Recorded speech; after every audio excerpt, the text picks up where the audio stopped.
I would invite all our delegates to kindly join in for the second session.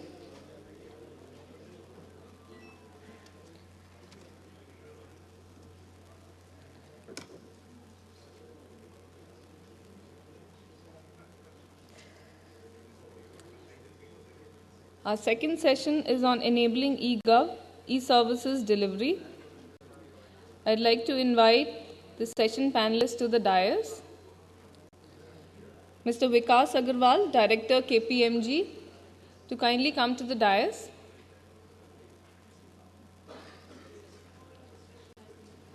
Prakash P. Rane, Managing Director, ABM Knowledgeware. Mr. S.N. Tripathi, Principal Secretary, Department of Rural Development, Government of Orissa.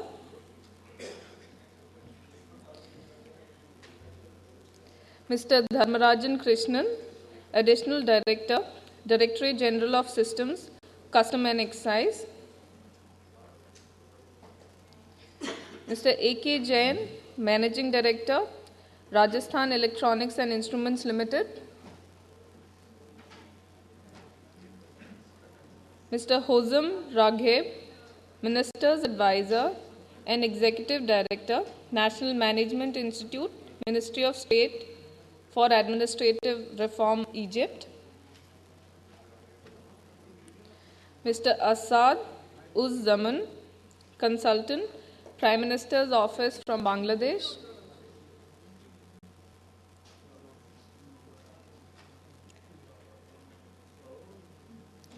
To moderate the session, I would invite Mr. Ashish Sanyal, former Director, Ministry of Communication and IT, to kindly join in the panelists and moderate the session.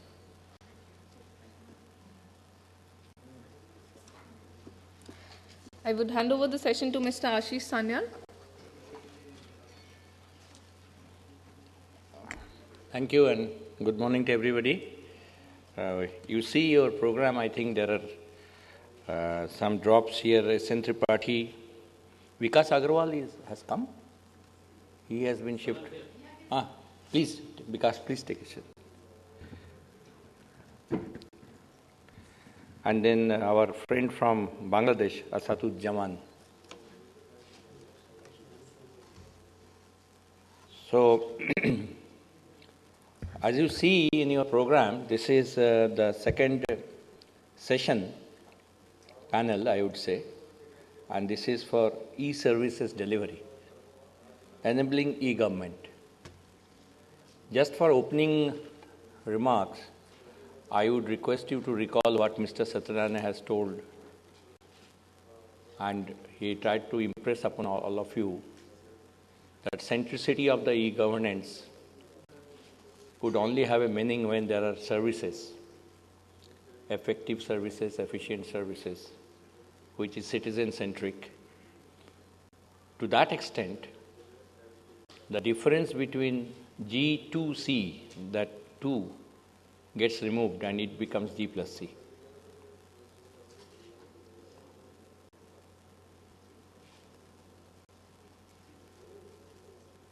Can we have that conversation on the telephone or by side?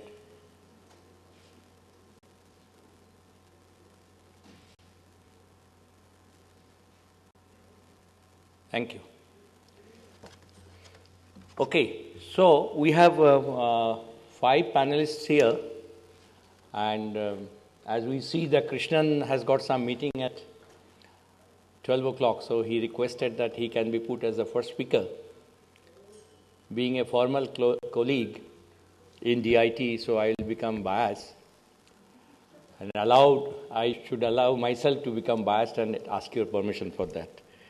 So Krishnan, I'll request him to give a very small self-briefing, but I would say that he has been in the forefront of this e-governance, so to say the first in the country when the customs and excise things were getting there, when DIT didn't have even an e-governance cell, where I joined in 2001 February. So he brings with him enough experience, both theory and practice. And as on 2012, he will be a very good resource person who can tell you all the ground realities.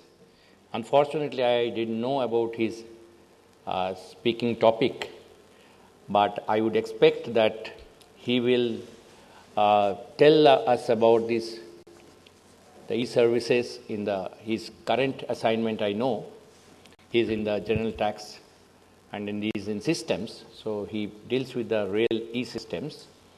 And I will first request him to come, and then one after another, other speakers can join. Krishnan, please. You can slightly self-introduce yourself.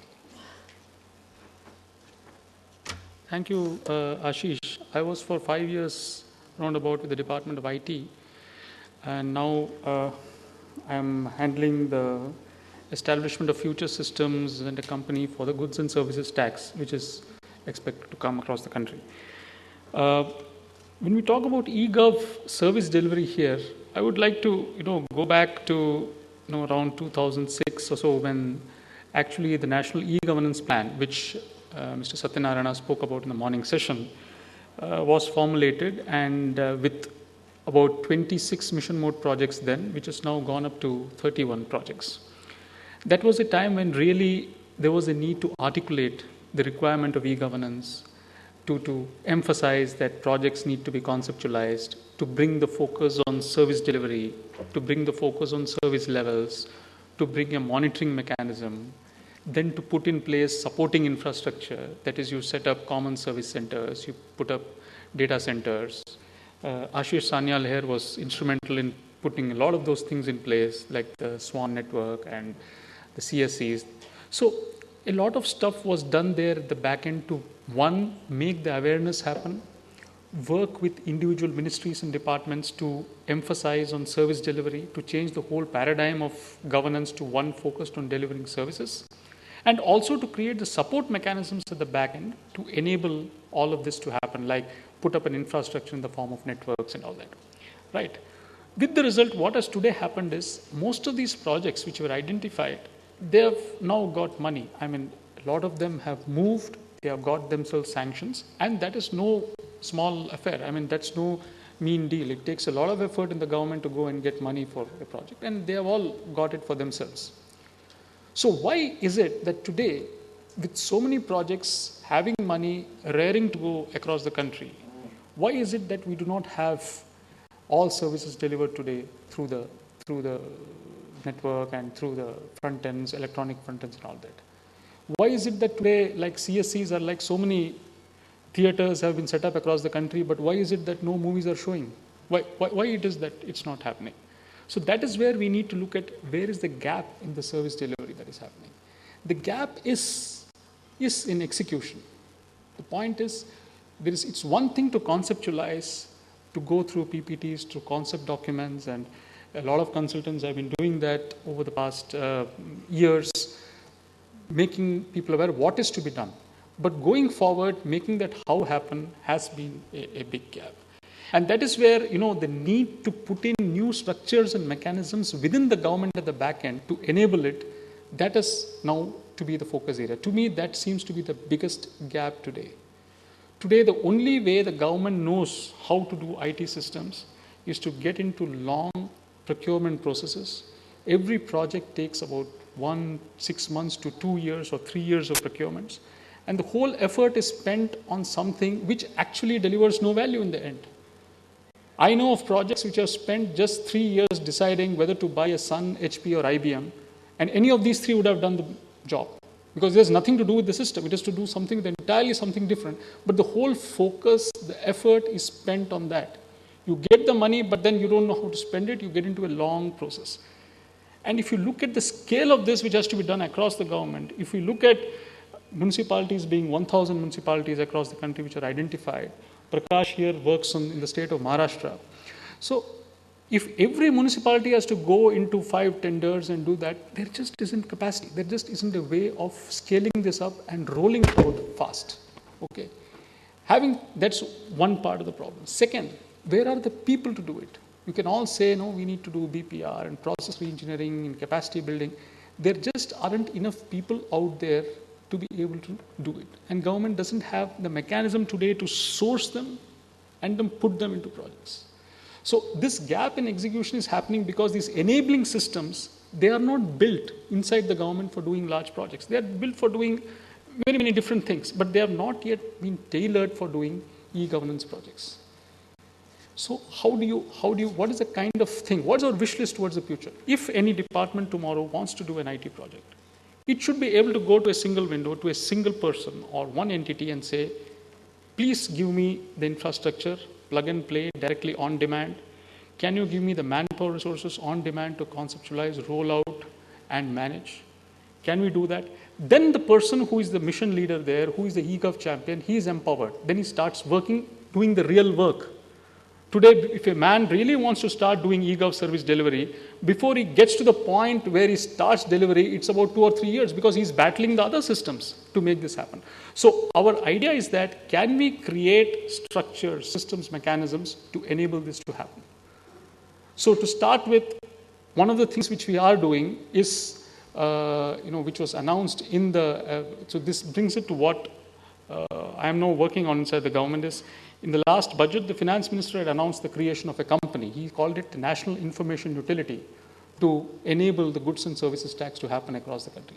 So that's what we are trying to do there. We are creating an institution, an institution which today is structured as a 5149 private government structure, which has the flexibility, which has the strategic control, to which people can go, look forward to getting some resources for execution, and then go ahead and execute. Because unless you have a structure, a set of people, mechanisms to do it, projects are really not going to happen because there is a big gap between concept and realization today. So we need to focus on creating these new institutional structures which can enable this to happen. Second, on people. Inside every ministry, every department that is executing, you need skills for conceptualization, you need skills for project execution, implementation, maintenance, rollout. And the story is not over because by the time you are in the maintenance phase, the first version is already over. You have to rejig the second version, right? So this kind of systems, capacities inside, how do you create? There is a lot of talk. There was a talk earlier that let us take and let us train people. Let us train. So by putting a person through a 2-week training, a government officer who is not on IT cannot start delivering IT tomorrow. It's not a question of, you need people with years of experience to come in and start working on these projects. So here is a clear gap. How do you get people, how do you get skills inside the government to work on these projects? The skills today which are available in the private sector, the skills today which a government of US or Canada is able to tap in India and take for their projects, but the government of India can't take for its own projects. Skills are available. We are ready to pay. We've got crores of money, but we are not able to tap it. Again, there is an institutional gap.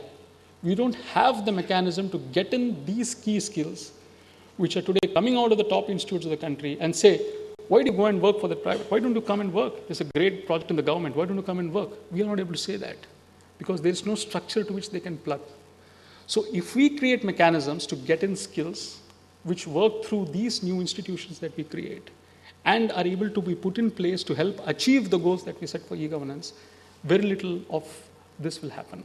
So that is where another HR committee has been set up, headed by Mr. Nilakani. I'm also a member of that, where we are trying to see what structures and institutions that we create can make us tap these resources across the country and work closely with the government as part of the government to work.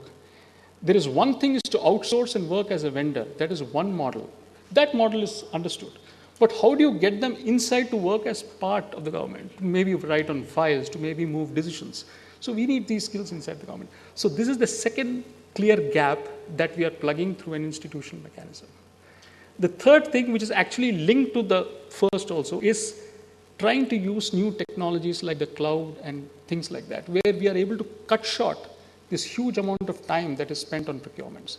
Can there be a clear platform to which any government entity which wants to do a project is able to plug in, get resources, both in terms of processing power, storage, application development expertise, environment, everything, straight away without wasting any time in going through lengthy requests and procurements. Because today, these are the roadblocks to actually achieving the objective. So if we can create mechanisms where these new technologies can be used, where they can be shared across multiple departments, across multiple states, where these silos can break down. That is when we can really scale up the operations.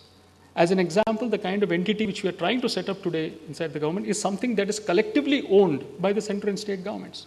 So if they own it collectively, they can collectively share an infrastructure and use that, leverage that to deliver services and not waste time in lengthy procurements and build up silos. So we need to have such shared entities with shared ownerships created. These entities would need to have mechanisms created inside them and outside to bring people in so that we get capacities in the government to deliver and execute. So these, I think, are the key to eGov service delivery today. Because the first phase of actually what is to be done and creating the demand out there has been done. So people are today waiting and watching, how are you going to deliver and execute? And unless we put these mechanisms, delivery and execution is not going to happen. So I just thought I will focus on that part and leave it to Ashish to take it further. Thank you. Thank you. He really needs to leave at 12, it appears to me. But anyway, thank you, Krishnan, for pointing out these three important gaps. One is that, which has been highlighted by his almost 40-minute speech of J. Satyanarayana, that concept and realization, there is a huge gap. There is a dominance for a very long time in the procurement and things like that. So that is one. And then lack of systems, one institutionalization of the new system which should come in place, whether it comes through BPR, GPR and all. And so that you do that properly. Second is very tricky. I should supplement that he was talking about how to get expertise inside, external expertise or private expertise inside the government, because it is available elsewhere. And he has given a very summed up in one sentence, the people from other countries, they are tapping the resources and taking their, but Indian government cannot do. I think there is a huge change management is required.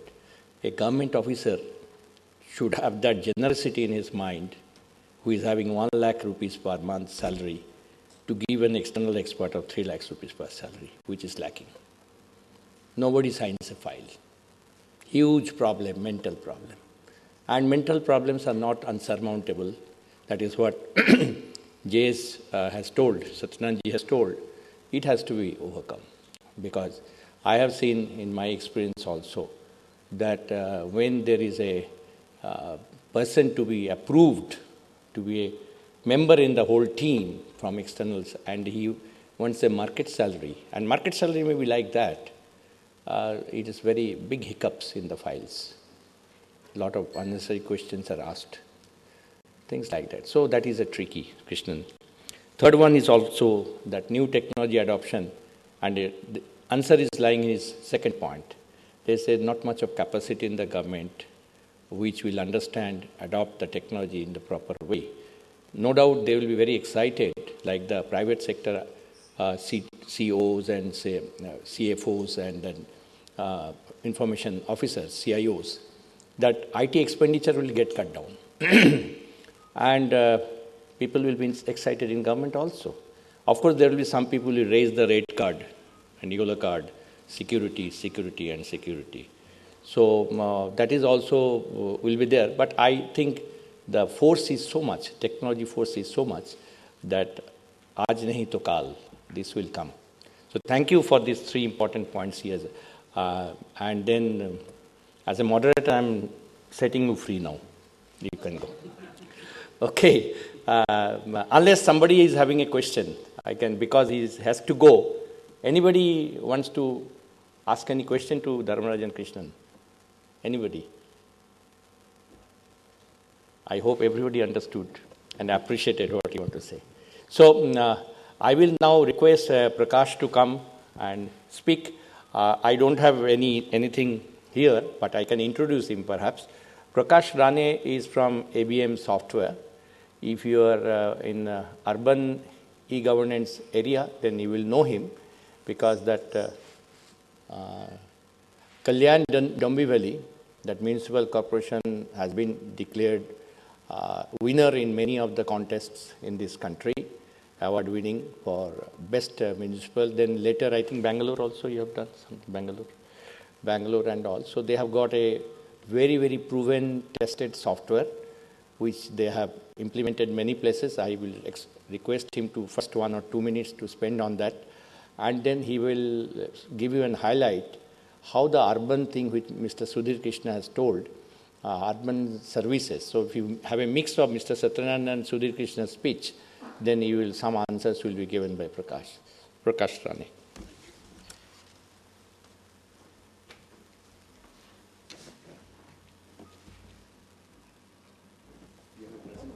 Yeah. So can you restrict by 10 to 12 minutes? Yeah, 10 plus 12. Sorry? 10 plus 12, you said? No, 10, not 10. Okay. 10 to 12. See, when you speak after such stalwarts like Satyanarayan and then Dr. Sudhir Krishnan, you face the syndrome of the seventh husband of Elizabeth Taylor. What different can you do? So, I don't know, the presentation I made yesterday night would have actually reflection of what everybody has already spoken. Just to give a quick introduction of ABM, we are into e-government business, exclusively e-government business for last 14 years, still profitable and growing. We have been declared as top 10 emerging IT companies in India by NASSCOM, company that can make very big ranking by Economic Times, leaders of tomorrow recognition by DataQuest. And most of the projects awarded and recognized by, done by us are recognized by central and state government, IT industry, credible international magazines, and eminent personalities. And just to set a tone so that you can listen to me a little more seriously. The citizen's perspective of e-government, as we have experienced in the last 12 years, it is about electronic services delivery, and services are meaningful only if they are time-bound. And time-bound services can be given only by blending administrative reforms and ICT. So this is the mantra which we have been following, we have understood in last several years of doing business. What I will do in my presentation is I'll spend 2 slides on different projects which we are doing, then 1 slide on the learning that we have from these projects which we have done. The idea of explaining the project is to let you know that apart from very big projects that we normally talk about, there are several smaller islands of excellence which when put together, or when I have spoken by J. Satyanarayan, which when the local goes global, there will be several larger areas of excellence. We have implemented and sustained SAP in Mumbai Municipal Corporation, which has now 7,000 users, 200 locations, and covers 70% of municipal operations. Now, as you might know, Municipal Corporation of Greater Mumbai has 26,000 crore as its annual budget. Now, this is probably 3rd or 4th year of sustenance. And the good thing is most of the operations of this organization have been switched over and are done indeed onto the computerized system. That means there has been institutionalization of e-government in NCGM. We are also rolling out citizen-centric e-governance in 231 urban local bodies, that is municipal bodies, covering 42% of the population of Maharashtra. This is a 2 years project. Now, implementation has begun in almost all the 231 ULBs, and 100 have gone live. We are also, the project is just started. As you know, there are Agricultural Produce Marketing Commission, where the agricultural commodities are sold by the farmers. That is what APMCs. So we'll be doing 100 APMCs across the state by undertaking e-auction. We are doing double entry accounting reforms in all cantonment boards across the country under Directorate of Defense Estates, and the project is under implementation. Electricity distribution company across the state, we have done 50 consumer facilitation centers for giving G2C services. Capital value property tax reforms we are doing, which manages 4,000 crore rupees as annual demand. And water billing computation, one of our projects manages 1,000 crore rupees as annual demand. The idea of giving a little bit of a different projects that we are doing is the learning which I'm going to share with you is based on these kind of projects which we have done. Now, the first learning that we have is e-government project starts when the IT project ends. Most of us think after tendering, when the software is bought, when the UAT is done, when the training is completed and WAN is operational, the project gets over. My experience is when this is done, the 40% job gets over. Rest of the 60% job, that is the e-government project, starts when the IT project ends. That is where you have the departmental committees inquiring into the procurement. That is when you have the local media making allegations about the champion of the e-government. That is where you have wrongly entered data which produces wrong bills and wrong birth certificates and police cases are registered. Now, this is the time when you require a real champion, a real matured ecosystem, and somebody who is willing to bet on the transformational aspect of e-government. We have seen it is the last 60% which has actually sapped most of our energies in all the projects that we have done. But I'm proud to tell you that most of our projects have crossed the threshold of more than 3 to 4 years, and even if somebody wants, they cannot be made reversible. So they have gone into the institutionalization stage, and now nobody has the choice of doing that. But the point is that the e-government starts after the IT project ends. Business process reengineering is an extremely good lip service. It is extremely important thing to be done, and you cannot do electronic duplication of the processes that have been implemented by Britishers during 1947 or prior to that, which were based on distrust and suspicion. So there is a need to re-engineer these processes. But you cannot get into the sole mode. I have seen several extremely sincere, very competent senior officers, champions of e-government, who treat e-government project as an opportunity to change all the processes. It doesn't work like that. You have to be pragmatic. You must understand that things require to change. You cannot change what could not be changed in last 63 years of independence just because you're implementing one e-government project. So when you undertake BPR, you must be pragmatic about it. You must identify which are the BPRs which will work, and most important stakeholder in fixing the BPRs, as per my experience, is the clerk or the talati or the gram sevak who is at the cutting edge and who deals with the citizens. Now, if you take the decision sitting in the ivory tower that this is the re-engineering process which will work in the government, you will be 90% right. But when you include these stakeholders, you will be 100% right, and most importantly, the chances that it will work go from 10% to 100%. Going live is easier than staying live. All of us must be reading in many newspapers a particular project being launched, a particular project being inaugurated. Our experience is, as most of you know, that once you go live, the real challenge, this is actually a corollary of the first statement, that the e-government project starts when IT project ends. It is the other way of saying that. Once you go live, unless you make provision for sustenance of the project, since morning we have heard the serious most concern expressed by every speaker, how do you bring in people to support the initiatives like IT within government? That while you go live, while you provide for sustenance, you must have tactical solutions also, rather than looking at long-term solution and allowing the local projects to suffer. This has been said too often. Technology is not the focus, good governance is. If governance becomes optional, our bread and butter will go. If governance becomes optional, e-governance has no place. So it's very obvious that e-governance will remain if governance is in place. Now, I'm not only talking about project governance, I'm talking about governance on the whole and governance in general. So in general, if all of us we feel that country doesn't have governance, then I feel the shares of my company should touch rock bottom. So I feel it is not only project governance, but governance as a whole. So you will come to know what is the problem we are trying to solve. So that is the difficulty. Whenever we have expectation from e-government, we must look at e-government as a subset of good governance and not the other way. Now this is the project, the last point is project governance. Ability of project management from customer side is one of the biggest differentiators that I have seen between success and failure. I have come across absolutely ruthless project managers who have not budged from the dates, despite of fully knowing that it was virtually impossible for my teams to meet the deadlines. What we did, how we did, might have had some implications on the maintenance of the project later on, but the best thing I observed when there was a ruthless project management from both sides is the projects went live. They stayed live, and they ultimately saw they were at the end of the tunnel. So the project governance is one of the single most factor which is a differentiator between success and failure. Now, having spoken this, these are the aspects which have been spoken in the morning, but I will just touch upon what is the new paradigm. All of us, we know that Barack Obama did a lot of Government 2.0 during his campaigning. He used a lot of social sites during his, that is what we call now as Government 2.0. You don't have to have citizen-centric e-government now. It has been spoken enough. You need to have citizen-driven e-government. You do not want to have now employee-driven e-government. You need to have employee-centric e-government.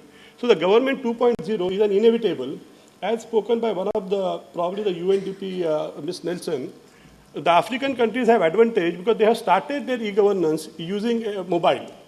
The way we started our e-governance without having Y2K problem, they have an advantage of having started e-governance with mobile. So government 2.0 is something which cannot be ignored while we implement. I'll just spend 2 minutes on the next slide explaining what government 2.0 by definition is. Cloud computing, there has been spoken enough since morning, that helps in better rollout, that helps in focusing on to implementation rather than procurement. UID Aadhaar is going to be one of the backbones of identity infrastructure that we will have.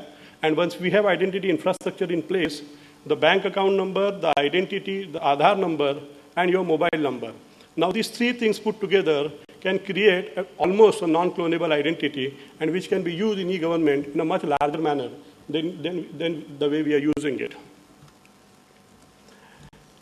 Government 2.0, actually by Gartner's definition, is a use of IT to socialize and commoditize government services and processes and data. So this itself is a topic of large presentation. The main characteristics, as you can see on the screen, is they are citizen-driven. They are not citizen-centric. They are employee-centric. They are not employee-driven. It keeps evolving. It is transformational. And most importantly, Government 2.0 expects new style of management. Those sitting on the ivory tower have to change the way they think. I have seen so many people, even in our corporate environment, when a junior-most executive makes a suggestion to the senior manager, I have seen the contempt with which that particular suggestion is looked at. It is changed. The way Mr. Satyanarayan said, it is not G2C anymore. It has to be G plus C. Now, the vehicle to achieve G plus C could be Government 2.0. Now, actually, this is the eServices delivery deployment architecture, which this is one of the hard-coded slide in most of the presentation which I do. The only message I would like to give from this slide is, there are many projects which are front-end centric. In the sense, you can take applications with annexures and get an acknowledgement and get a commitment of delivery after some time. But a real e-service delivery will happen when you have this kind of 4 layers. The bottommost layer is a layer the entire geography is suitably networked. Then you have core modules, whichever computation you are doing, whatever e-government you are doing, you have the core modules managing the re-engineered rule of businesses. On the top of that, you have applications managing important services. And then you have the citizen interfaces in the form of CSCs or in the form of citizen facilitation centers, or now the mobiles or iPad, these kind of things. So this is the eServices delivery deployment architecture. I almost taken 13, 14 minutes. Thank you very much. That's all I have to say. Thank you.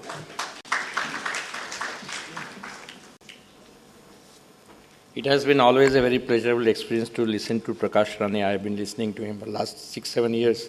So thank you, Prakash, for giving a very good, question. We'll come to that. So let me just quickly summarize, because I don't want to stand between you and lunch at 1 o'clock. So let me summarize that what he has given the lessons learned from his experience is very, very vital. We have been also, there's nothing new thing he has told. We have been trying to tell these things in a very, very big way. Good that it is coming from a hardcore technology implementer's mouth. We have been telling it.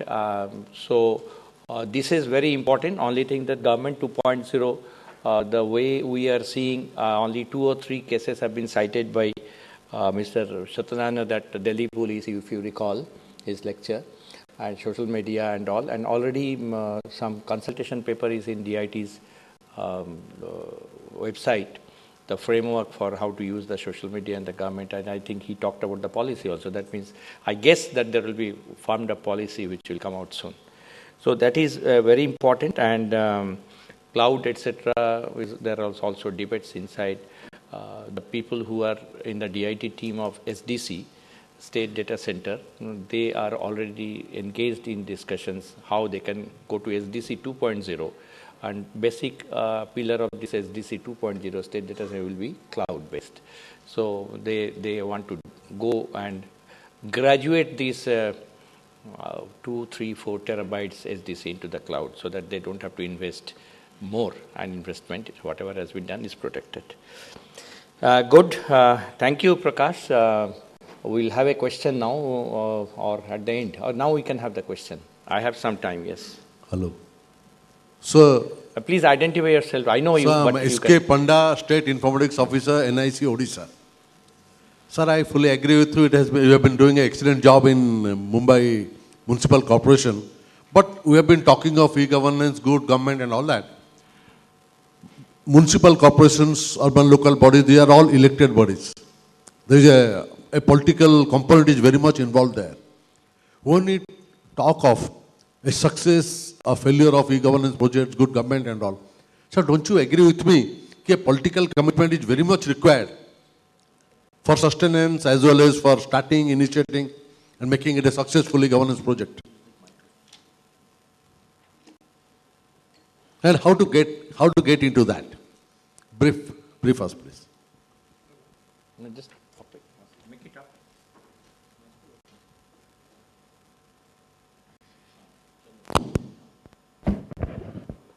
So you hit the nail. See, if Ashish Sanyal gives me 2 minutes to say that you make your presentation on e-government, the only thing I will say is, if there is a top-level political commitment, it is impossible that e-government will not happen. The only issue is that there is a blend. In a very positive sense, there is a give and take between the deliberative wing and the execution wing, the politicians and the bureaucracy, in the positive sense. I have seen those officers who are committed to e-government appropriately using their power to take the support from politicians. Politicians, by and large, I have seen, are not against e-government. Their only worry is, will those guys get jobs or no? But when you convince them that this creates so much of jobs outside government, that it is not going to affect the overall employability of the youth, number one. And number two, I tell them that ask your children, would they like to work for a government office or would they like to work for a BPO company? They will anyway not like to work for a government office. So by and large, if I had to select one factor that will make the e-government successful in India, one factor, it is political will. Okay, thank you. Panda, I just wanted to supplement. One is that political buy-in for e-government is coming faster rather than bureaucratic buy-in. The reason is very simple. In a lighter vein, if you allow me to say, political people have got only 5 years job, secured job. Bureaucracy is having 33 years secured job.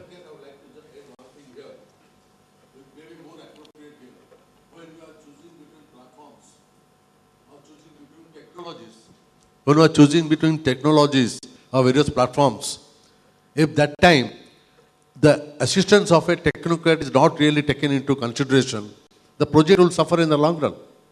No, that is, nobody disputes that. Anyway, No, we that don't happens want to, anyway, sir. That's a controversial thing. Thank you, sir. I agree with you. Thank you. Thank you for your raising the issue.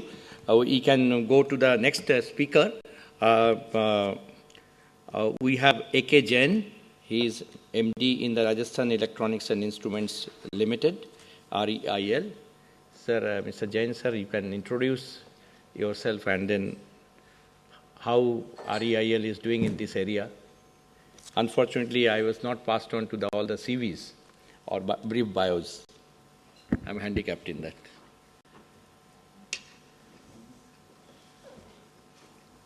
You have a presentation? Yeah, just few slides, 3-4 slides.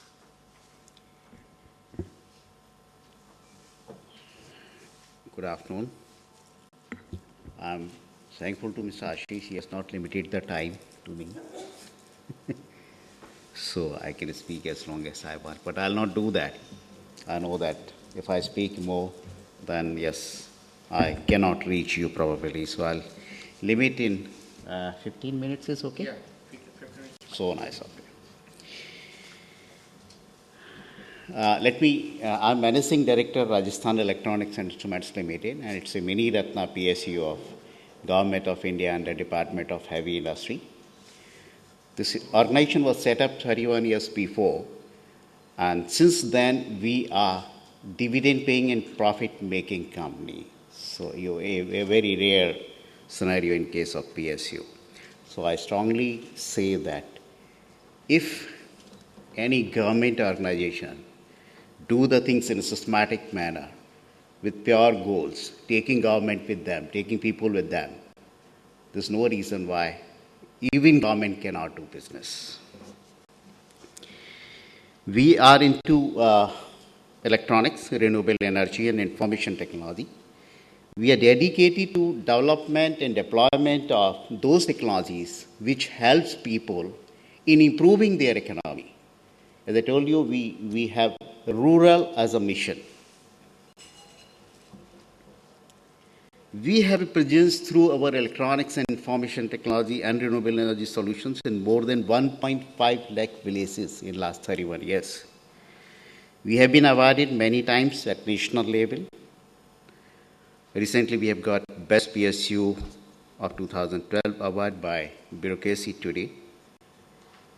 We have always believed that by empowering people through technology, which helps them improving their earnings, making them more responsive to their family, to their society, and to the government, that only works. So technology which we think that working in US, working in Japan will also work in this country, probably not the right thinking. A lot have been spoken about e-government, e-governance, so I'll not touch those subjects because I understand that a lot of clarity is already there. Now, what it should be to take the e-governance as a country, as a whole, to involve each and every citizen of the country, to take everybody together, what it should be. The technology which should be easily understood by a common man.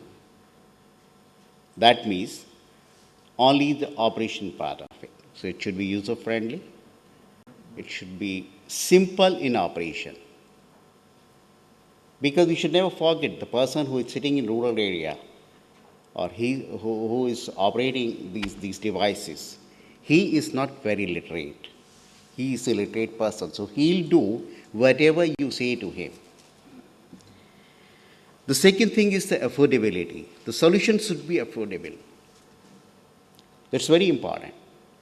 When we made a gazette like mobile, which is available in 2,000 rupees, and 1,000 rupees now in 800 rupees also, it became millions and millions and will become billions and billions. So affordability is very, very important.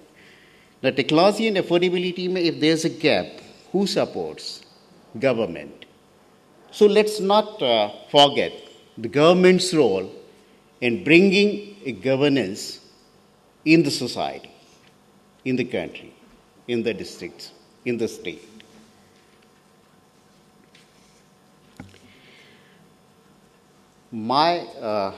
As I told you, that we are into dairy business by providing a milk analysis and automation solution.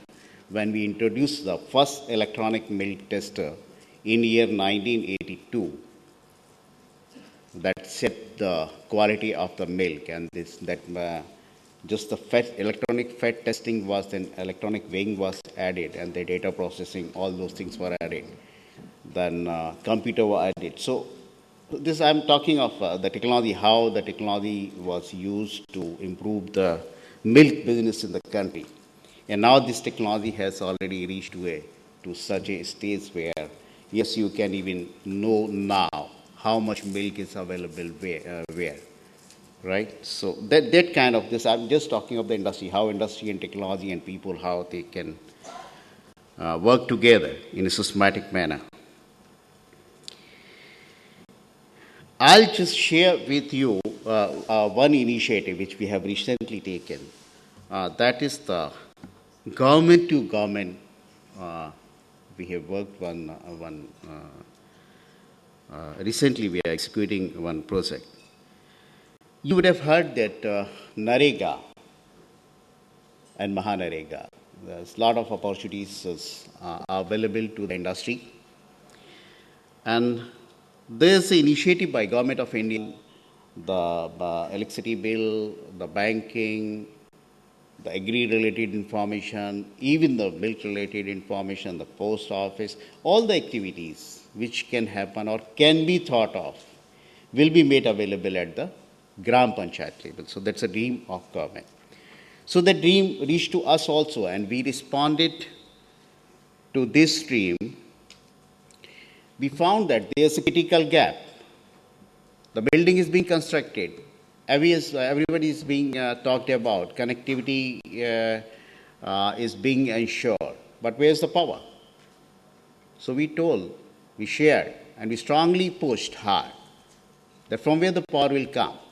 So this is where REL responded to this need, because REL is into IT, is into renewable energy, is into electronics. So we said that there should be a power pack which takes care of power requirement whenever it is required, whether daytime, evening time, night time. Typically in a village, 4 to 5 hours working helps any gazette. You'd be surprised to know that when farmers, now few centers has already started working. When farmers, the rural people, when they go to the center, they are much more happy than any such center of, say, Delhi. The power cut is very, very often. So power was critical where we responded, and we were asked to provide a solar power solution at 9,168 Gram Panchayat and around 248 Panchayat Samitis. When we conceived the project and we started executing the project, we just thought that our aim should not only be to provide the solar power solution. Let's look at how the entire idea of government can be translated into a product where IT can help the issue. Because ultimately, if all the Gram Panchayats are having these facilities, are able to address this, take the government initiative to a common man in the rural area, there's a huge opportunity probably for the entire industry.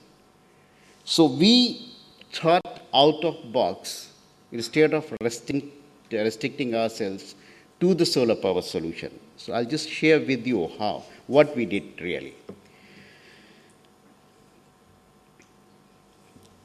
So there has to be a relationship between government, and government citizen.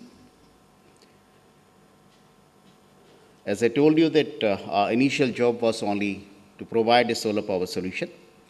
And just to monitor our own project, we developed this web-enabled solution. That's relsolar.com. This is the building which is coming up for this purpose. Now, what is this website, what we thought of and what it is doing? So REL has taken up the project for supply and installation of SPV modules and systems at these many locations. Now, for executing such projects smoothly, efficiently, timely, with clarity and transparency, very, very important for the private industry, I tell you. If you really want to work with the government, if you want their comfort, if you want the comfort of the common man who wants to connect with you, you need to maintain 100% transparency. So this is what we ensured. We developed the website. This benefited monitoring execution of the project to REL as well as the government agency. Whenever CS used to review the project, there was no gap between our figures and their figures. Whenever any collector used to review the project with the REL person who is sitting there was no gap, because everything is available on the website. It provides information that further leads to analyze the project at macro levels, which helps in taking decisions and action for the benefit of the project quickly. Such initiative can be role model for executing such type of projects. This is the website. Rajasthan is divided into 7 regions. And each region has districts and then the panchayat and gram panchayat, and can be digged upon, for any kind of information. All gram sevak, they are provided the login ID and password, then BDOs, sarpanches. You can see the activity on the top. This is MNREGA, RKCL, that is Rajasthan Knowledge Corporation Limited, SETCOM, that's a connectivity kind of thing, BSNL is also there, Mini Bank, CSE, and now post offices are also joining these centers. So we know that we are spending additional money on the remaining activity, but we thought that if this model works in Rajasthan, there's a huge opportunity, and this is the only way how the technology can be taken to rural areas and how it can benefit to the people. Now let's see what is the usefulness as we feel. Progress of the project at a single click, handling project execution remotely, monitoring the project line, efficiently manpower allocation, this is for our own use, efficient raw material access shortage handling, complete handling, which is a very, very critical issue in rural areas. Quick response by SMS after installation of our system, efficient MIS reporting system. Now, other innovations, what we thought that it can do.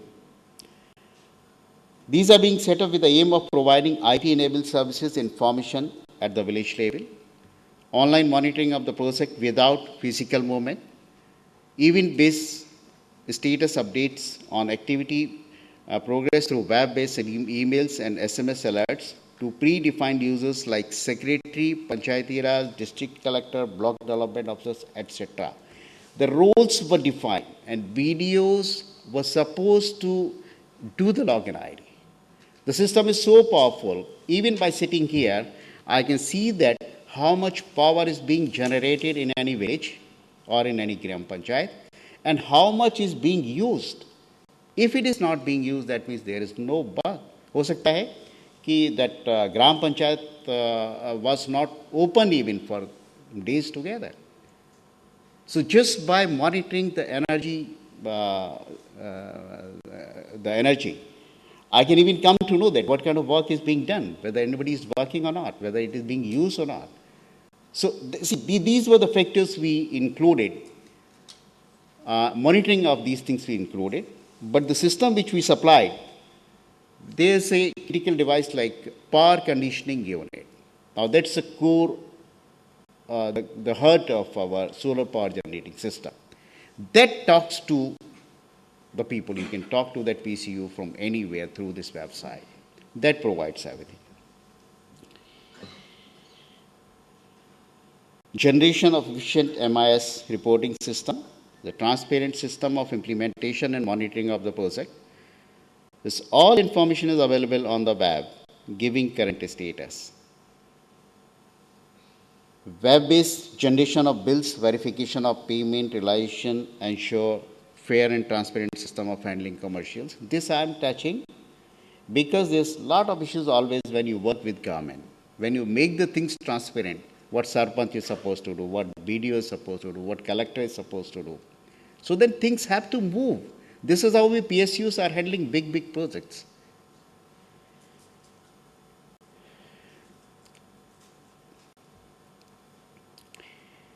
Now what it generates, it gives, these all are very simple things. So can be any output of any software solution.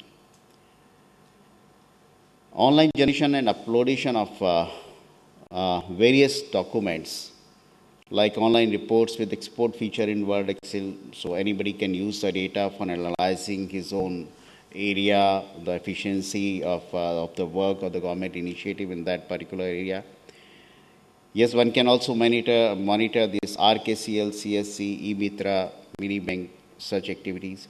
Like in the last review, the CS just could identify that from where the manpower resource will come. Because only, say, 3,000 gram panchayat has already become online, but what will happen in the remaining area? The critical gap was the manpower was not available. So here is the opportunity to train the rural manpower and to bring them to that level. Then government can probably provide the employment. And if not government, it can be a public-private mode. So this is what I'm saying. When data and everything is available online, then things really helps. You can see how the documents are uploaded. So I conclude my talk just by saying that whatever we do as an IT industry, you should respond to the government initiative, thinking a little bit out of box and provide them those tools which helps them in driving and taking the project for the benefit of the common masses. Thank you. Thank you very much, Mr. Jain. I was hearing about Bharat Nirman Rajiv Gandhi Seva Kendra for quite a long time, since Tanmay was showing me the first pictures, but it's good to see that it has really had come up, and we'll take up some question at the later.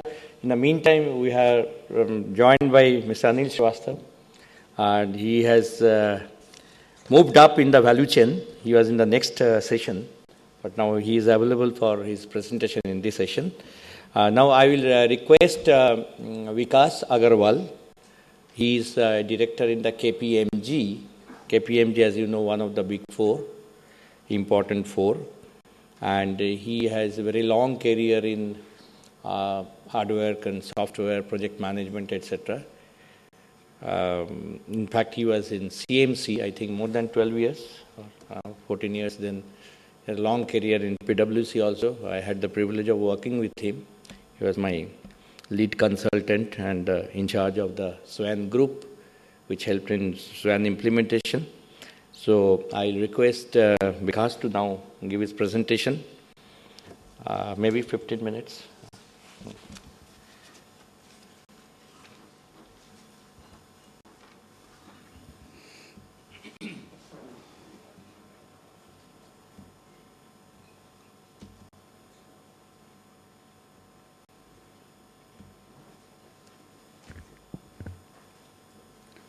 Thank you, Mr. Sanyal.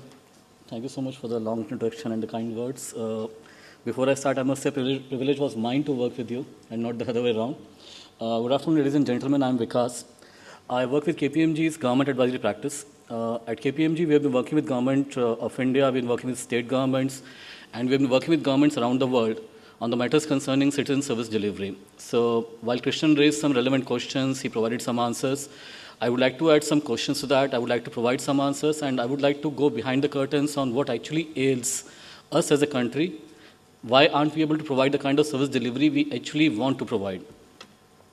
Before we start, let's have a look at the kind of apparatus that we've collected for ourselves. We've been spending a huge amount of time, money, and energy on e-governance.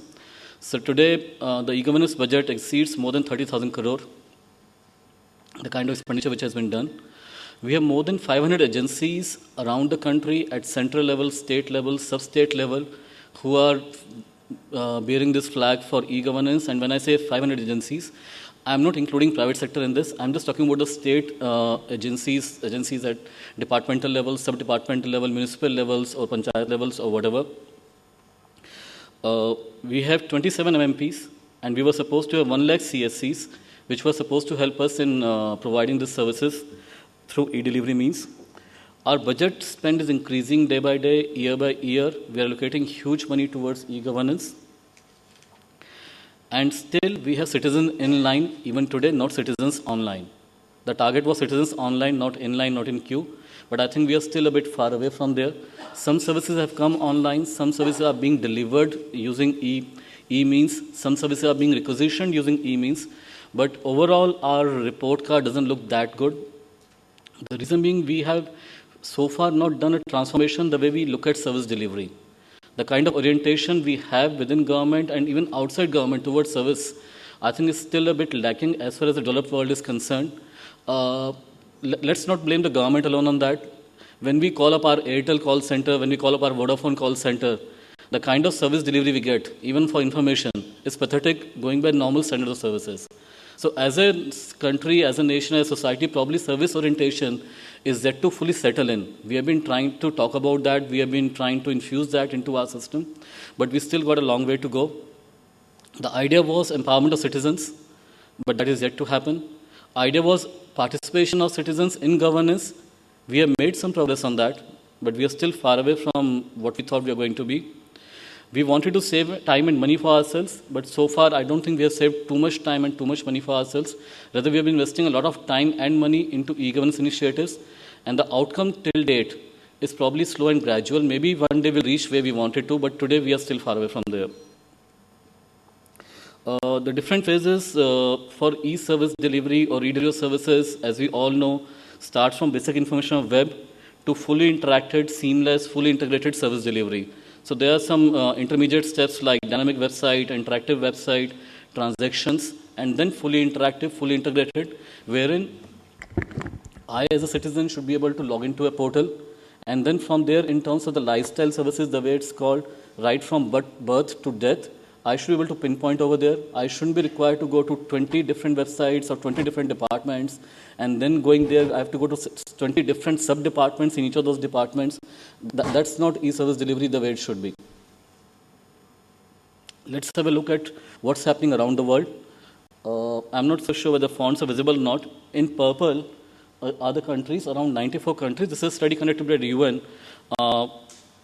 in around 194 countries. So around 94 countries are providing e-service delivery for up to 33% of services that governments need to offer.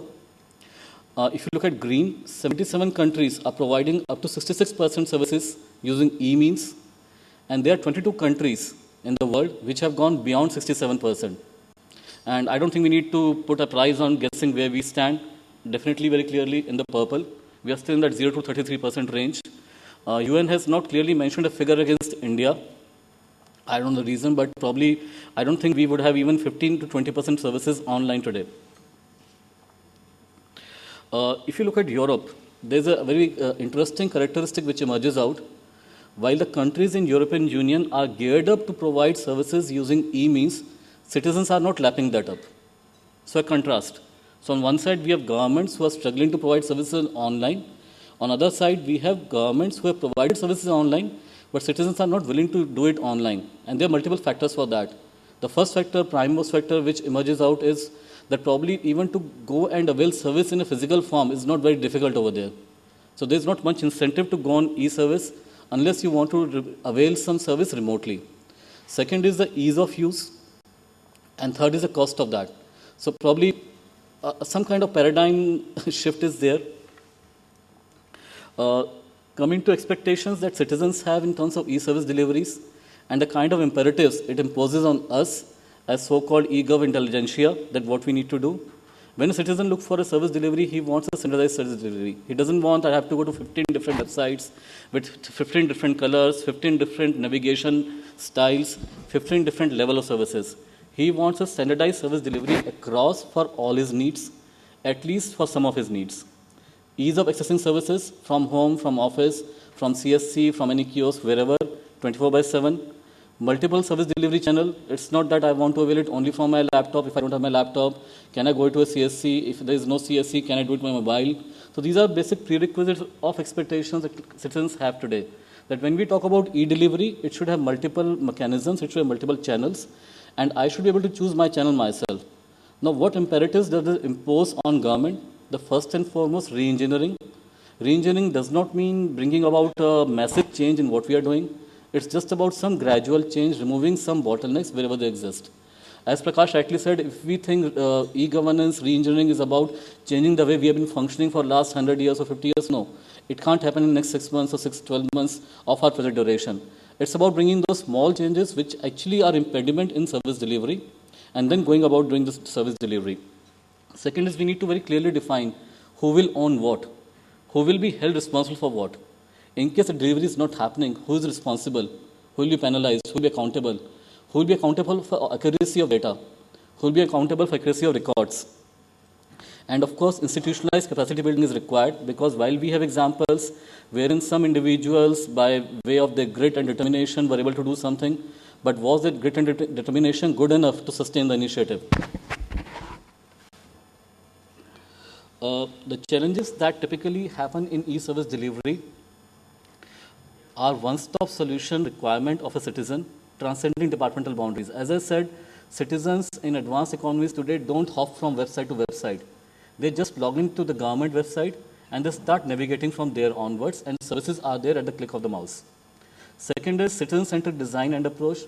Today, some of our websites which actually offer citizen service delivery through online means are not very easy to navigate because they are designed with the philosophy of inside out, wherein the department thinks about itself, what it can put online, how it can put it online, rather than looking at from citizen perspective, that how citizen wants to view those services online. Security, privacy remain utmost primary concerns for most of citizens. I don't know about others, but today I actually feel a bit jittery when I think about my UID data being stored in a facility about which I don't know much. Adequate infrastructure, we have been investing a lot in infrastructure, but have we leveraged that? So adequacy is not only spending money on hardware, it's actually leveraging the hardware and software that actually has been bought, using that functionality fully, exploiting it fully, and then moving on to next generation, not merely buying boxes. Talking about digital divide, do all the citizens in the country have access to online means today? No. Not even 25%. So what happens to those 75%? Should government focus only on the 25% who have access to online means, or should we focus more on 75%? And either way, what happens to the other half of it? And more than anything else, when we talk about e-delivery of services, it's not merely that you're introducing an element of e over there. The whole service delivery concept has to undergo a transformation. In view of those challenges, look at our current scenario. Do we have a service orientation built into our system as on date? I don't think it's there to the right level, to the required level. Do we have our backend ready? We have been focusing a lot on e-delivery of services. The prime most requirement for that is backend. If we talk about the prime most example of e-delivery of services in India, that I think would be railway reservation online.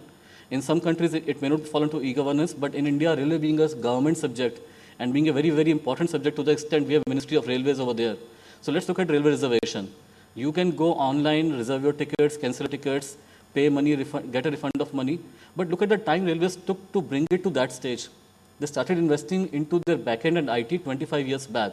So they had a PSU, CMC, they collaborated with them, domain knowledge was there. On something as simple as Fortran, codes were written, tables were formulated, and they set their backend in order first. And they took almost 20 years before they opened up that backend for access by you and me for online transaction. So they've invested in backend, they invested in their internal capacities, they invested in their own internal service orientation, and then they opened up the world for all of us to go and start doing transactions.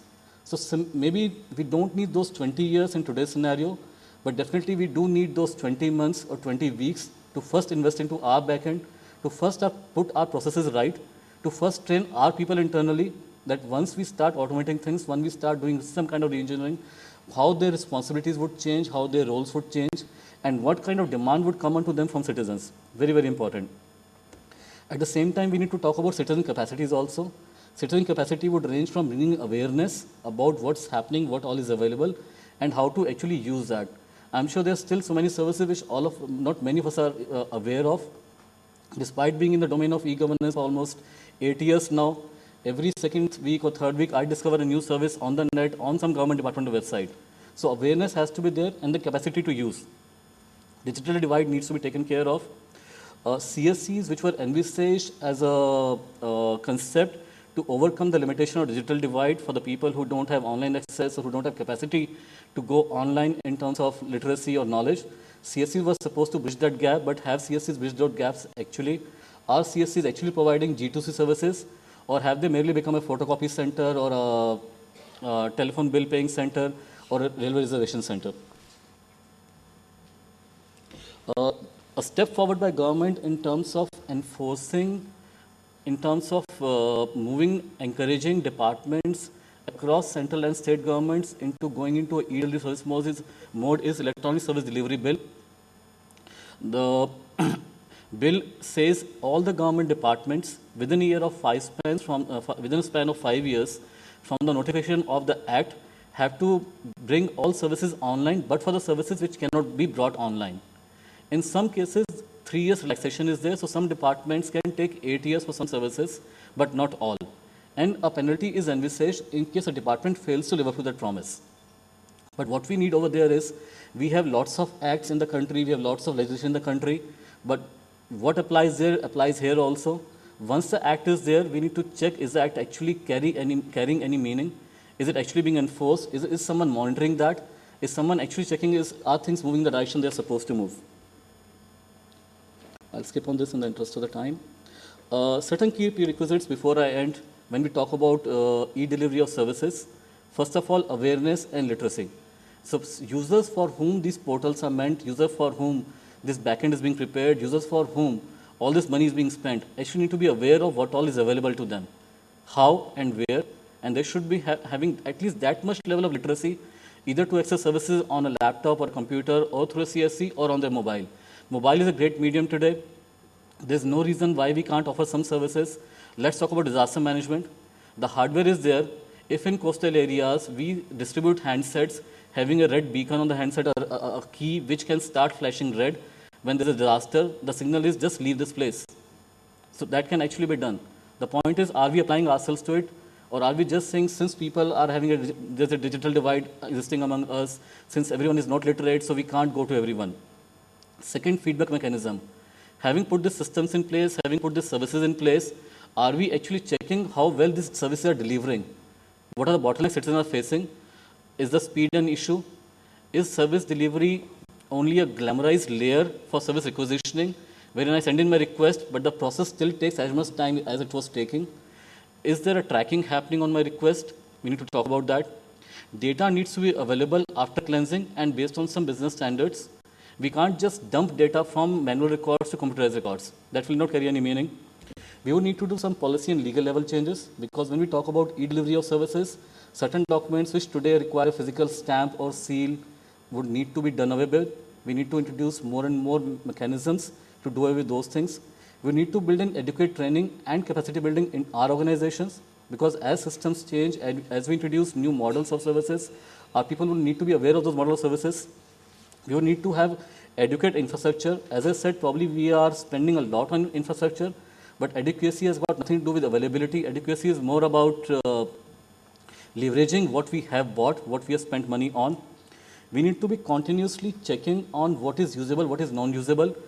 Having enabled a service once, can that service continue throughout its lifespan? No.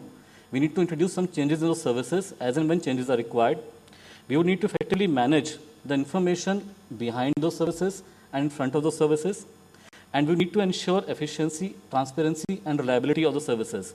It's very easy to attract people to a portal, but if the portal is not reliable and people run away, it's not easy to bring them back onto that portal. Thank you so much. With that, I come to the end of the presentation.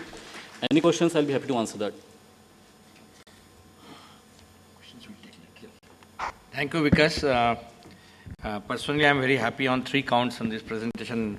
Number 1 is that I was only hoping that somebody will talk about the eServices bill, and the session will not go without mentioning of the eServices bill, which is so important. You will see a paradigm shift when this particular bill is with the Parliament Standing Committee now, and I had the privilege of making the first note, 6-page note on that in 2010.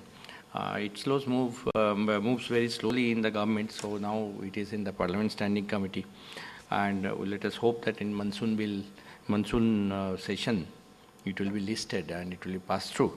Only there are 2 corrections. One is that it will be for 10 years now in the present form.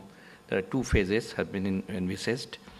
Of course, penalty is there, and then within the 5 years also a lot of breakup has been introduced. So when it becomes an act, within 3 months, every department has to notify what are the identification of the services. Then they have to notify one more thing. Like that, it will go on.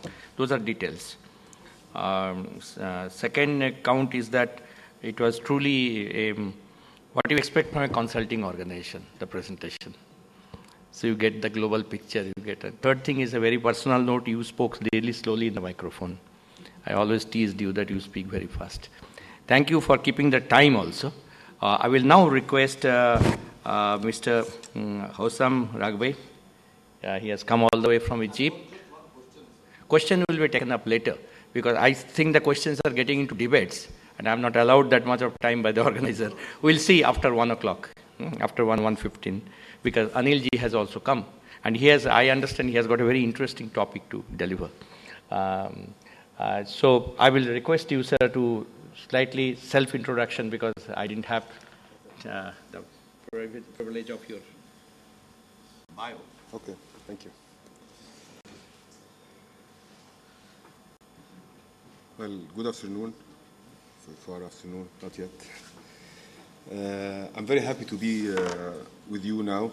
I'm fine like this. I would like to introduce myself first. My name is Hussam Raghib, and I come from Egypt, quite a long way. And I work in the Ministry of State for Administrative Development, and I'm also heading the National Management Institute, which is taking care of the implementation of the e-government in Egypt for the last sort of 10 years or so. Well, this is quite a brief introduction about what I'm doing now. But to give you a bigger picture, I've been in government only for the last 3 years. Before that, I worked on the other side of the net, which is the ICT providers. So I spent some 10 years in IBM, 5 years in Oracle, and 5 years in Vodafone, and then decided to move to the other side of the net to see how people from the government see vendors and providers. And I was very happy to be part of the panel where everybody around is sort of technology provider and consulting providers. So maybe I would like to talk about services, government services, from quite a different perspective. First of all, I would like to know how many IT people in the audience. Can you raise our hands, please? IT people. Okay. Public servants. Government people, 2, 3, 4, 5, 6. Okay, now, so more IT people than government people. Okay, let's talk about the government service. What is the government service? Some people delivering something to someone in a way, and what is the difference between this service and any other service? What is the difference between the government service and any corporate service? Do you think that a government service is mandatory? Yes, it is. Is there a monopoly there? Yes, there is. Is it pleasant? Is it something nice that people like to have? I guess not, because nobody's happy paying the bill or paying the tax or getting a driving license or anything like this. So it is a mandatory service, monopoly, not a pleasant service. Well, tough start, I think. So if you want to try to develop and make this service reach people nicely and keep people satisfied about it, it is a big challenge, really big challenge. If you look at any other service from any other corporate, you might find it nice, pleasant. You have some competitors, you have other people that you can go for. If you don't like this mobile from this company, you go and get another mobile from another company. But if you need to have a birth certificate for your kid, you need to get it from the government, even if you need to queue for 2 days or something. I was very astonished when I heard the numbers throughout the morning about the number of population in India. This is my first visit to India. And we always in Egypt say that, wow, we are 80 million, and what a tough job to do to serve 80 million people. And now I know that this is a big joke. I will tell them when I go back that, guys, you're joking. We're just 80 million people. You can just go in India and disappear somewhere there. So I can imagine how difficult things are here in India to deliver services. Now, if we think about the ICT and what the ICT can do for the government services, well, the government services to be enhanced or developed, we need to look at 3 different axes. The first is admin reforms. The second is channels to take these services to people. And the third is what is called G2G. government to government and the integration of the data between the government agencies and each others. And by the way, I heard this morning something very nice about G2C and to transform it to G plus C, which is quite funny. Anyway, it's nice. Doesn't make much difference because these social media things, I mean, if you're talking about 1.2 billion, I'm not sure how can you listen to 1.2 billion opinion, and usually people about governments, they don't have good opinion. So ICT can help in doing the administrative reforms because of some of the workflows and some of the new technologies into taking the data from a place to another place, and the scanning technology and the communication technology and all of this stuff. The channels, we've used the internet as the basic channel, and then we've used the mobile as another channel, and then we've used some of the other technologies based on the communication as well to have some kiosks and some call center services. We've been using all kinds of channels. The utilization is not yet wow, but it is progressing, it is increasing, it is getting better. It definitely depends on the penetration of the ICT and the literacy and the communication infrastructure and facility to all of the country, which takes a little bit of time. We had some big jumps. I mean, last January, not this one, the one before 2011, we had this revolution that was sort of based on the social media. So we had the numbers increasing of the people using the internet from some 4 or 5 million to some 18 million in 11 days, which is magnificent change. So this is one of the positive signs of the January revolution. How many people here have heard about this revolution in Egypt? Only 1, 2, 3, 4, 5, 6, okay. Everyone? Oh, really?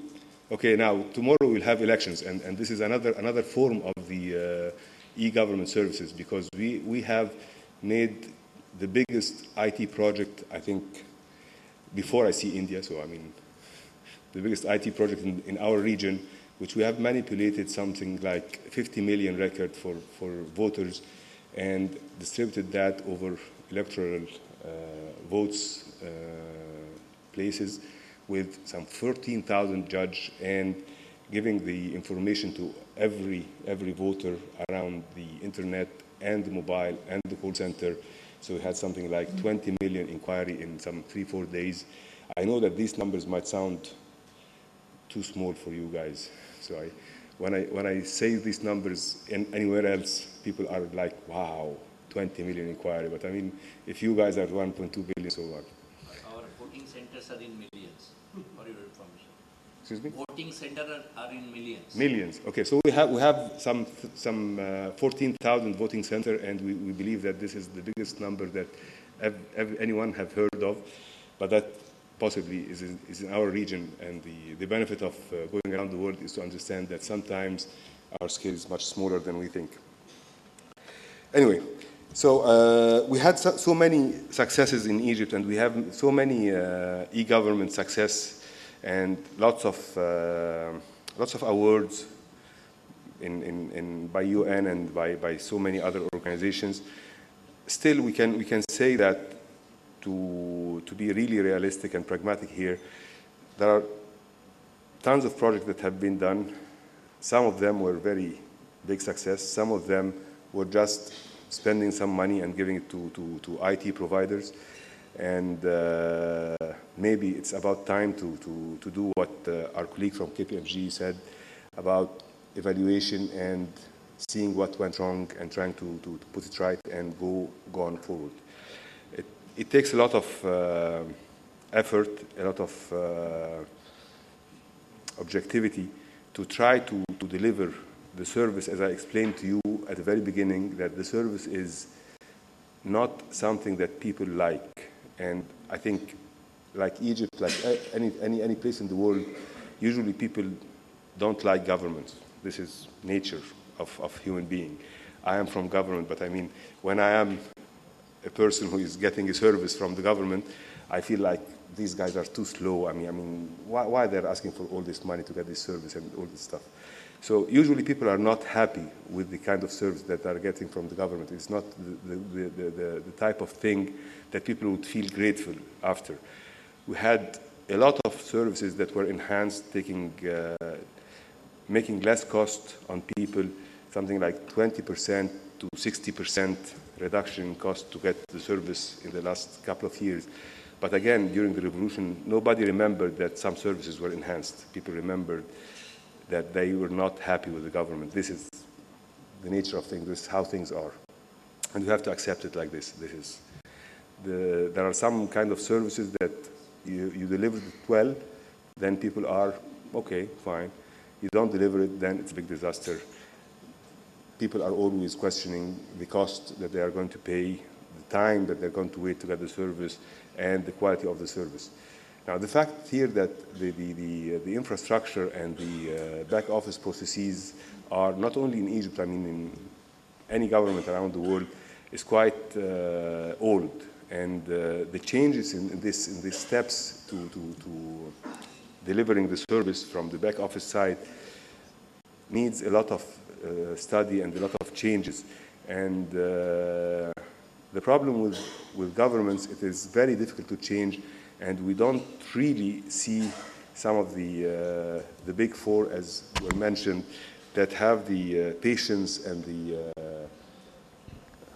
let's call it the determination to work with government and to stay for a few years to change one step. It is much easier to work with corporates and get things done in the back office. So this is just a joke, Mr. KPMG, so I'm just joking.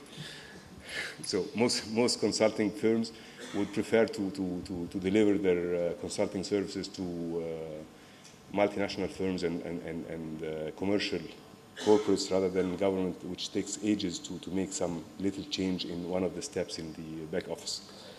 Anyway, I'm very happy again to be with you guys, and I enjoyed very much what I've heard this morning, and I enjoyed as well the fact that 1 + 1 = 35 here in India, which is something new. And I don't know how many of you attended the first session, but there was this part about 1 + 1 = 35, and this is the second thing that I'll take with me back to Cairo. And I'm going to be here for the rest of the day and most probably tomorrow, and I'm very willing to answer any of your questions. I didn't go through my lengthy presentation because I believe that I'm keeping you guys from lunch, and you've been listening to all kinds of sales pitches in the morning, and I hope that I didn't take longer than I should. Thank you very much.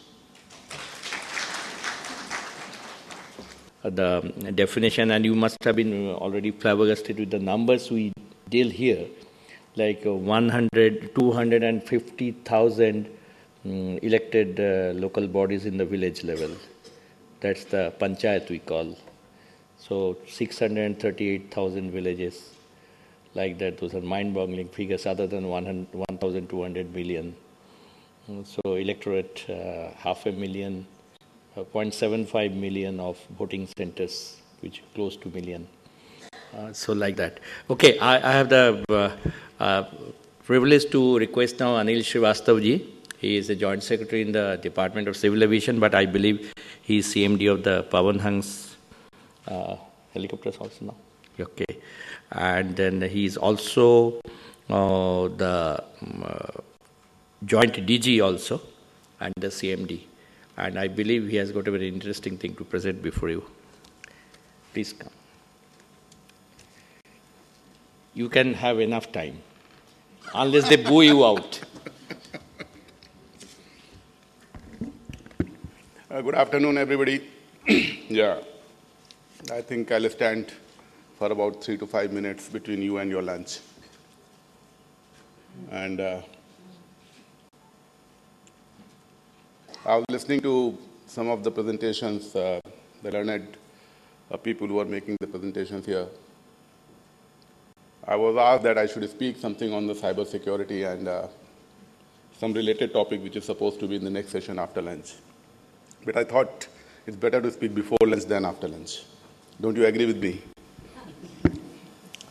Well, uh, let me take you to a tangential path after all that theory of the e-governance and the obstacles and the transformation, empowerment, participation, and all that which has been talked about. I mean, very serious affair.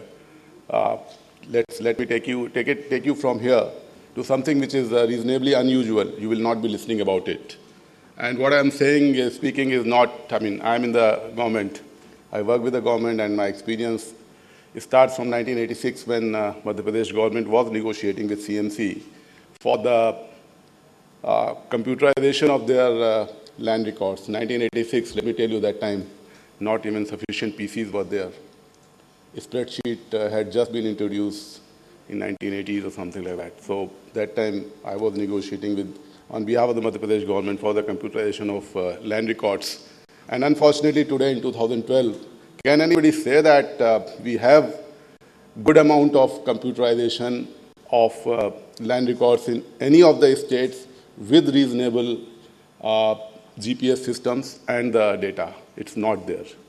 And if you have any question, I'm open for the question. I can answer that. My saying is that I won't take much time. I can speak for 10 to 15 minutes. And whatever I'm speaking is on the net. If you Google my name and then this paper would be somewhere, you will find this paper somewhere there. If you do any kind of a e-governance, it leads to some kind of a transparency. You agree? I believe all of you agree. E-governance leads to transparency. And transparency leads to affecting the interest of some of the vested groups. Some of the interest groups who have some interest are hit by the transparency which gets generated in the process. Why? I mean, you see, RTI, what is RTI? Right to information. Why do you need an act for that? You need an act for that because the information was not being provided. You need an act for that. Because information was used as somebody's personal, power, personal storage, whatever it is, and then people used to extract premium on that information. And in order to avoid that premium, you needed RTI, you need right to information. So let me come back. E-governance leads to transparency, and transparency leads to the affecting the interest of some of the vested interest groups. And what are those interest groups? Okay, those interest groups could be the political leadership, the higher bureaucracy, the lower bureaucracy, the landlords, anybody who has a group and holding some kind of interest. And that is the reason that whenever you go for e-governance, you lead to transparency, and then there are obstacles and hindrances for that e-governance projects. So whatever my learned colleagues were talking about is an effort, is the thing that how do you overcome that obstacle, how do you overcome that thing to implement that e-governance project for the delivery systems, to have the delivery, to have the systems reaching to the people. As I look at it, the issue probably is not the e-governance. The issue is that of the governance and the better governance. How do you have the good governance? E could be a tool. E is a tool for that. And technology probably provides, for the last 10, 15 or 20 years, technology provides an opportunity to overcome those transition from governance to good governance or to have some kind of a status of the governance. So technology provides you an opportunity. And we in this country, we are lucky. We have such a large pool of people, the resources in terms of the human capital. I mean, we have made our mark in the foreign countries. We have made our mark in the other countries. We have implemented many more systems, projects for the delivery systems in the other countries, probably rather than what we have done in this country. So we have a large resources of the people, those who can deliver. And that is why probably the E or the technology for the first time provides an opportunity for this country to leapfrog a few stages of the development.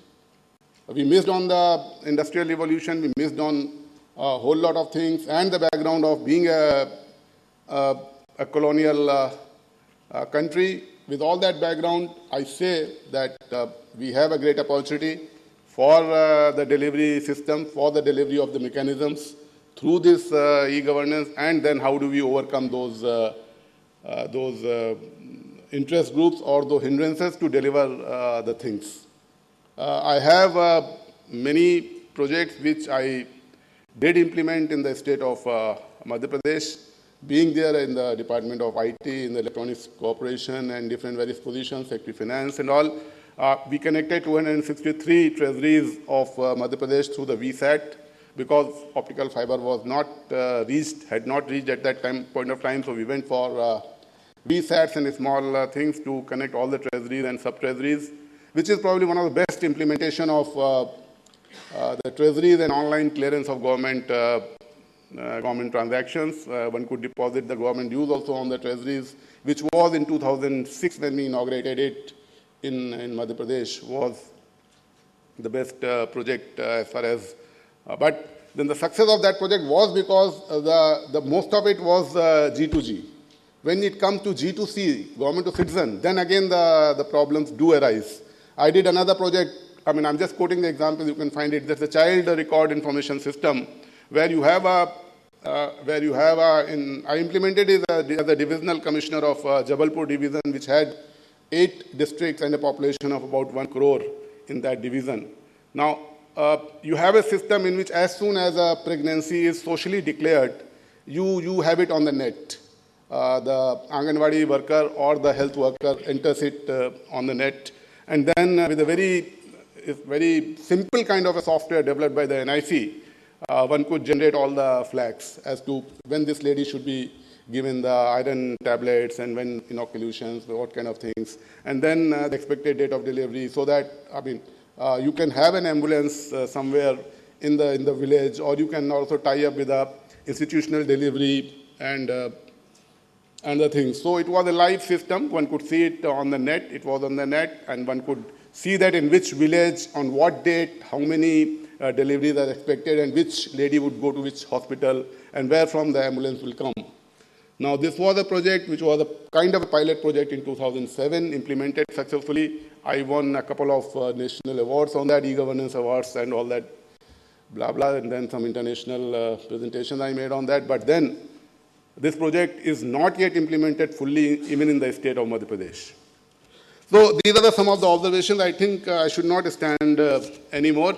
I mean, I'm open to the questions and I can answer things. I just wanted to give some food for your thought. I mean, just to think about it and then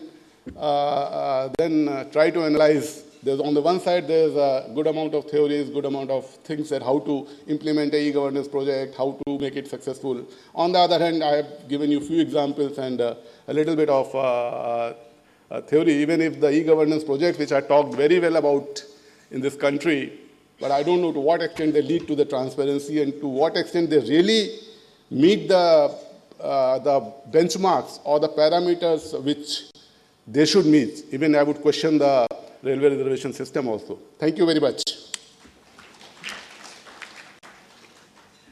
Thank you, Mr. Srivastava. I think you have raised a very, very perennial issue. When we go for capacity building training to the government officials, including Bhopal, we have been very recently from NISG. I often say, almost as a practice, that जब आप explain करोगे advantages and benefits of e-governance, पहला दिन मत बताइए जिसमें corruption खत्म हो जाएगा. That means you are killing the project on the first day. क्योंकि आपका ऑडियंस में पता नहीं किनका हिट हो गया उसमें. तो ये तो almost routine practice. I have told my colleague faculty also. I am an anchor faculty in NISG CB program of Government of India. So I always tell that. Thank you. We know about all this. Now we have few minutes for, I am told by the organizer that we can take up to 1:30, not more than that, because they have to start 2:30, the session. So some questions. I'll start with Panda. I think he is something for Vikas Agarwal. Your question was for Vikas. Okay. Can you have his mic? Can you have all the lights? थोड़ा भूत बंगला जैसा लग रहा है, किसी को face नहीं, इतना स्ट्रॉन्ग लाइट है. Auditorium light, can it be on now? I didn't know what purpose it was serving earlier, putting that light off. So, yeah. Sir, I got a question. Please identify because... Yeah, I am S.K. Panda, State Informatics Officer, NIC, Odisha. Sir, I have been in this business for last 20 years or so at NIC. And we have been discussing on the eServices delivery and transparency and all that. Sir, what I feel, when you are expecting a better service delivery at the grassroots level, like in Odisha, this PRI has been fully enabled, the Jila Parishad, Block Parishad and Panchayats. This citizen charter, won't it help the entire machinery at the village and block and Panchayat level? Citizens charter. For each and every activity, I don't want to talk regarding Anahajari thing and all, but what I'm trying to say, for particular activity, the particular Panchayat machinery or block or Jila Parishad, this should not take more than 2 days, 3 days, 1 day. Unless until that is in place, we are talking of citizen service delivery on the same day or things like that. 1 second. Anil, thank you, sir. That. You want to answer, Anil? He is telling that citizen charter is it not enough? It should complement. Because we are looking forward for that. Okay. We will come to other people also. No, citizen charter certainly would be helpful, but what is the E part of it? Citizen charter in itself would be helpful for the better governance. It is good for the service deliveries. What you are saying is absolutely right. There is no issue with that. But citizen charter without a E should also can help, and it can be implemented as a part of the good governance or governance which is answerable for the service delivery. Pending e-delivery. Pending e-delivery. Because in Odisha of 51,000 villages are there. We have got 8,000 panchayat. That's what I want to say. I can explain his question. He is trying to say that if the citizen charter is followed very, very meticulously, perhaps you may not need that E. Is it like that, something you are telling? Not exactly, but what I would say, both may go parallelly. Okay, that's what I want to say. No, you are right. Citizen charter, if it is implemented properly with due sincerity, it will deliver. It will be very helpful in the delivery of the services and delivery in the systems. And E can help in making it more efficient. E can help you in have a better monitoring systems. E can help you in having more efficient delivery systems. But the citizen charter in itself is also good enough. It can deliver, as you are saying, very rightly. Okay, half a second, sir. Because when we are going to implement the citizen charter, we need to do the same BPR exercise and all. Otherwise, it's not possible. Thank you, sir. Yeah, you are right. Okay, I just wanted to add one more thing what he said. The metrics for measurement may not be there much in the citizen charter, but ICT will give you a foolproof system that once one email is sent, immediately it is time-stamped, it is origin position is immediately known. So the post-delivery metrics and other things is better. Some hands were raised from here. You wanted a question. Please identify yourself. My name is Purushottam Sharma. I'm from Madhya Pradesh. This is basically one of the suggestions on which I would like to get your response, Mr. Jain from Rajasthan. It's a wonderful initiative that solar energy in the form of the green energy being provided to the rural upliftment and development. But now the technology is also being changing. Now we have got a hybrid system. Solar production is always being done from 9 a.m. to 5 p.m. Now the hybrid system, what it does is that in the daytime, the solar produces the energy and by the charge controller gives it to the battery bank. We have got a hybrid system in which the windmill, a small wind turbine is also used so that continuously the energy is generated. So will you be thinking that from solar, if it is a hybrid system later on to the state, which will be cost effective and I think the generation will be larger. Thank you.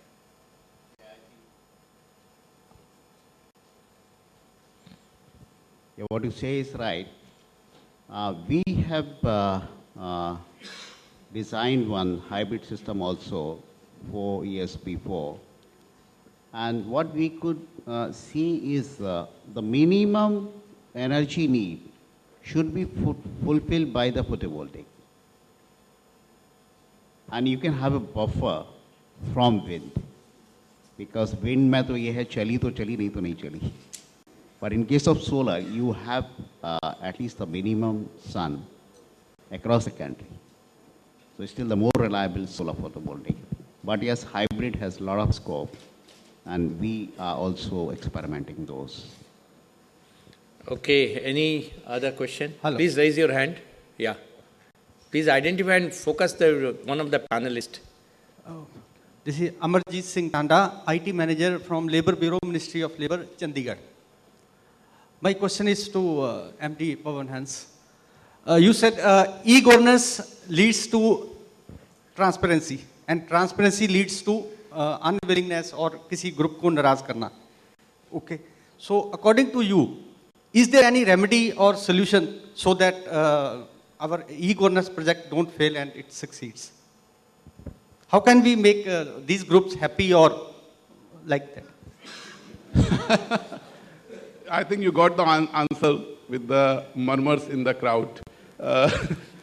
You can't make all the groups happy at one point of time, at any point of time. So you have to make the choices. But or whatever is generally discussed for the implementation of e-governance are the steps which are taken for the successful implementation. Like taking the people along, explaining the things to the people, making the citizen aware, generating the awareness. Now, the whole thing is that it's very difficult to implement the things in an Indian kind of a social milieu where the society at large demands for it. There could be pull factors. It cannot always be push. It has to be a mix of push and pull. The Treasury computerization project was successful in Madhya Pradesh because there was a very strong push factor. The present expenditure secretary, he was principal secretary finance at that point of in Madhya Pradesh. He is in Government of India now. He was totally more than 100%, 110% committed for that project. And then the political leadership also wanted it. On the other hand, the other project which I tried to explain, probably that kind of political support, the willpower, and even the demand from the people. The people are so unaware, the knowledge level, the awareness level. I mean, think of a situation where the public at large does not even know what are their interests, what are their rights, how to get those rights. In such kind of a scenario, it becomes difficult. So what I'm saying is there is always a solution, but you have to have a very comprehensive, a very integrated kind of an approach for the successful implementation of an e-governance project. There are n number of projects which have been implemented extremely successfully, and there are n number of projects which have not been able to deliver on a larger scale. The foremost name is that of the Gyandut. The project went on to win the Stockholm Challenge Award, which is, as good as the Nobel Prize in that thing. So Gyandut project in Madhya Pradesh, I was actively involved with that. And that didn't reach to so it's not that it is impossible, but my entire thing was that, yeah, it leads to transparency. Transparency hits or leads to some kind of where the interest groups are there, and then how to take care of those interest groups is in the hands of the project leader or the government or the government or the leadership by and large. So that is probably the way. Yeah, actually, just to supplement, historically e-governance has been champion driven always. This is, agar aisa nahi hota, तो सुबह सत्यनारायण जी उसको institutionalise करने के लिए इतना जोर नहीं देते. अभी भी that has not come into the blood and flesh of the bureaucracy, blood and flesh of the people even. Awareness, communication, सब lacking है. You see Anil Srivastava, you can say about other Srivastavs like Anurag Srivastava, you can talk about Rajiv Chawla, you can talk about Sanjay Jaju who will be there here, and all these people, and Satyanarayana ji himself, R. Chandrasekhar, these are all, but jitna bhi aap Qutub Minar ke upar se chillate raho, it has not gone inside that. ठीक है. Or one more question. Any other hands is going up? Otherwise, I will hand over to Sheena. This session. They have, oh yes, one more question. Sheena, 1 second, yes. Please be brief, pointed question. No statements are required at 1:30 when lunch time was 1 o'clock. Well, it can be carried over lunch also. I'm Okay. Abhitosh from CMC, and my point is very simple. And it is related to essentially the bill which is mentioned by you also. So far, there was a lot of carrot, and that carrot was of the mainstream kind as well as it was a vested kind. Now, unless there is an element of punitive measure which is being envisaged in the bill, this what we call as a negative incentivization, if that element doesn't come, the bureaucracy or large part of government, because why should we mention only bureaucracy, it will not move in the direction of adoption in much more and much greater measure. Okay, yeah, I take it as not a question, as a comment. So, and don't you think that, let me then ask you a question, don't you think that we are in the right direction? Because there is a punitive measure there. Sir, we will know much better after the monsoon session. No, the bill is in the consultation paper in the DIT website. Kindly have a visit. No, we are in the right direction, no doubt. No, the body of the bill is there in, you can see it. It is. No, sir, I was very much enthused when the GST bill was announced. So now we've been waiting for 1.5 years. It was to be introduced to the old civilization, young nation. 60 years, nothing for a nation. अगर चंद्रशेखर आजाद ऐसा सोचता, खुदीराम ऐसा सोचता, तो आज भी आप टोपी खोल के ब्रिटिश का सामने जाता. वो अगर सोचता ये इंडिपेंडेंस में क्यों मरूं, मैं तो एंजॉय नहीं करूंगा, ठीक है? I think you got the spirit of my statement. Okay, thank you, Sheena. Then I think I must thank all the panelists. Please, big hand for these panelists. Okay, thank you very much for a patient hearing and make it more interactive at the end. Thank you.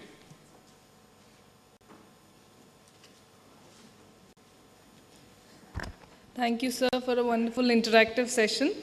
Before we conclude the session and go for lunch break, I would like to invite Mr. Sanyal to hand over the mementos to our speakers.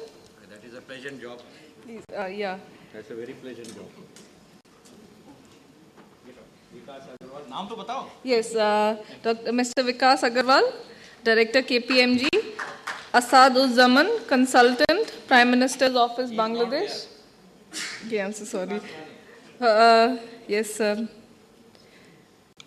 Mr. S.N. Tripathi. He is also not there. What are you doing? Mr. Osam from Egypt. Yes,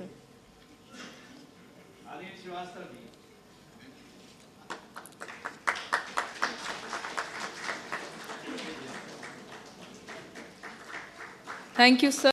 And of course, I would invite Dr. Ravi Gupta to hand over the memento to Mr. Ashish Sanyal. Thank you so much. We will be meeting after lunch at 2. Thank you.